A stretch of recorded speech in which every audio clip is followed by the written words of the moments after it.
We've got breaking news coming in. RBI Governor Urjit Patel, who's been fighting a long battle with the Finance Ministry, has stepped down citing personal reasons.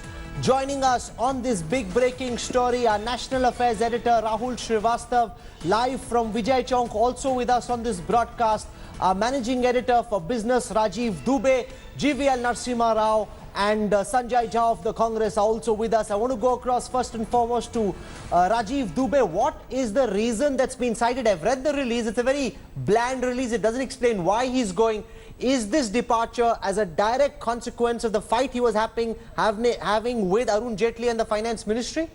Definitely is. He has cited personal reasons, which is what typically, anybody resigning from such posts would do. You're not likely to wash dirty linen in public, but clearly the pressure on him was just too much for him to handle, especially because the coming board meeting on December 14th would have discussed a lot of things that were not to his liking, especially the governance of RBI, how RBI should be managed. RBI governor believes that he's the last call on governing the institution. However, the government thinks otherwise. Similarly, on issue of liquidity. Subramaniam Swamy speaking at this time. I'm coming right back to you. What the personal reasons are, but the fact is that it is, in my opinion, his resignation at this time would be wrong for the government, would be wrong for the economy, wrong for the Reserve Bank.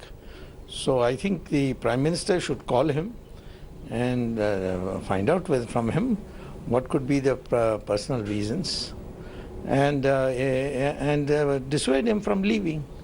This is what I think the Prime Minister should do. But sir, some tension between Finance Ministry and... Well, that's always been there. Whenever there is an independent, non-rubber stamp Reserve Bank governor, there's always been problems. It's not new. But ultimately, they had a meeting and it was supposed to have been sorted out. So now I'd like to know what the issue is. If he's now saying personal reasons, the Prime Minister has to persuade him that in the larger public interest, he can't leave at this stage. Okay, Rajiv Dubey, we saw the markets tank quite substantially today. That's because the exit polls are showing the BJP doing badly. Now you've got Urjit Patel stepping down. We saw Viral Acharya already say that there'd be mayhem if this happened, which essentially means that tomorrow could be a very tumultuous day in the stock markets.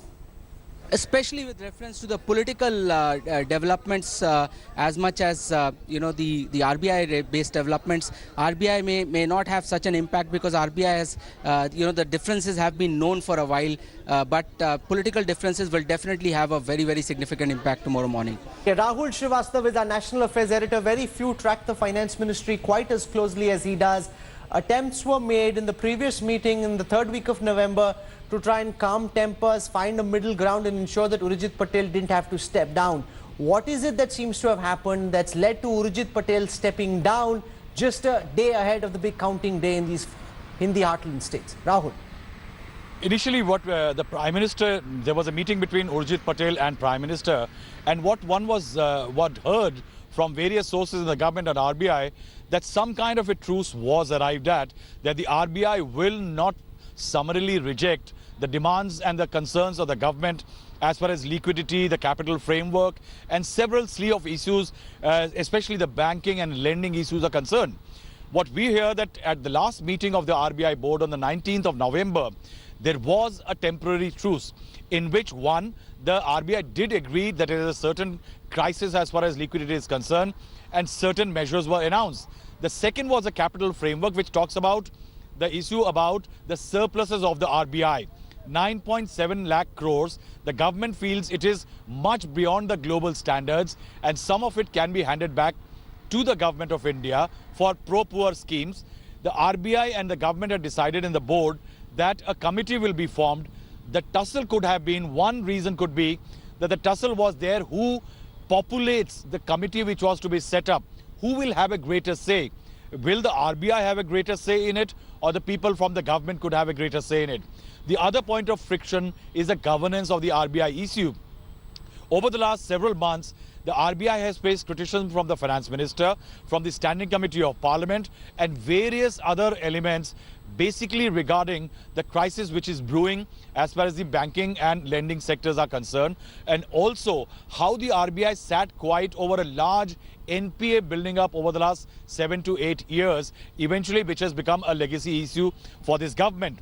Now, what we are being told recently when I had interviewed the finance minister, Mr. Arun Jaitley, that's the first time the government talked openly, officially about the Section 7 being invoked, not used in terms of taking over the powers as far as the RBI is concerned. But yes, it was invoked.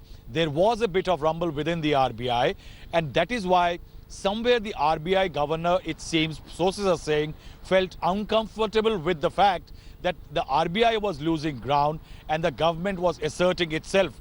And perhaps to avoid a greater sense of friction, the RBI governor, interestingly, has decided to choose personal reasons to quit the post. Rajiv Dubey, what happens now to the likes of Viral Acharya? He's the one who actually came out, made the TIF public. If Urjit Patel is gone, can those who were in the Patel camp stay, or will there be even more churn in the RBI soon? That's going to be a very untenable situation as far as Viral Acharya is concerned, because even in the last meeting he did have a lot of dissent, voice he raised on a lot of issues, including on the BFS committee and reserves and stuff like that. So that would be a very, very difficult and untenable situation and position as far as Viral Acharya is concerned.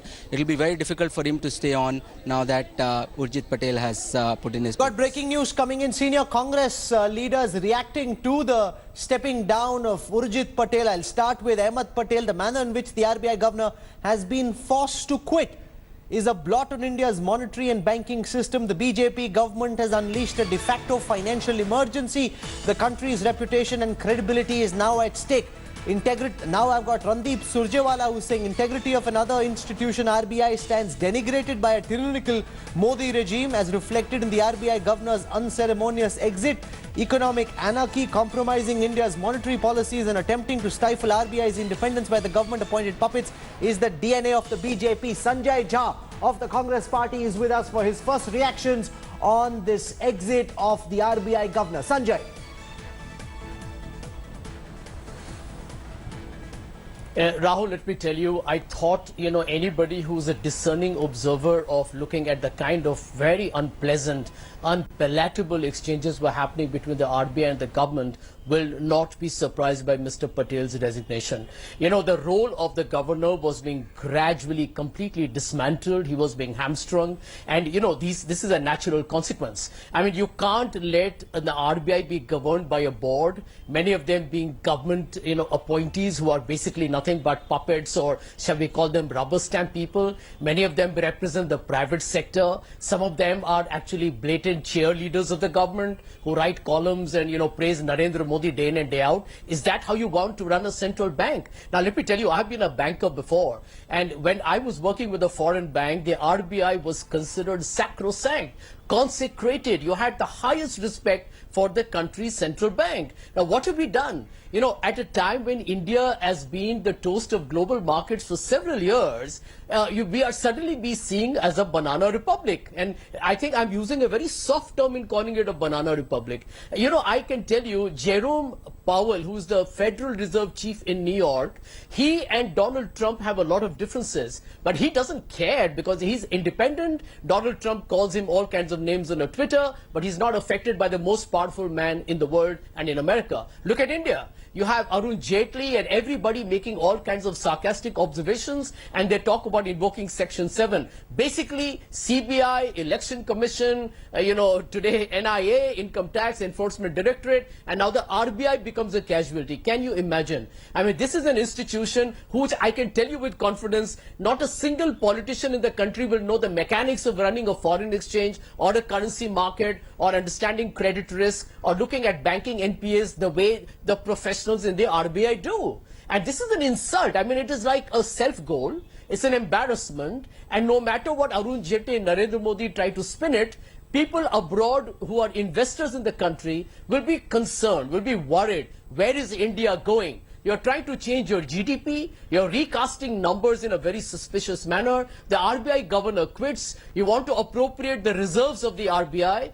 Viral Acharya, by the way, is not green in his ears. He's not born yesterday. He went public and told the government that you are going to destroy an institution, harm the economy, and the markets will give you a complete backlash on it. It's beginning to happen. I think the India story will unravel if Mr. Modi and his government continue the way they're doing. They're destroying institutions of this country. I'm saddened. You know, as an opposition guy, I can't gloat over it. Thanks for watching the video. For more such news and updates, please like, share and subscribe to India Today. Also check out our other great videos from our channel. We know you will love to.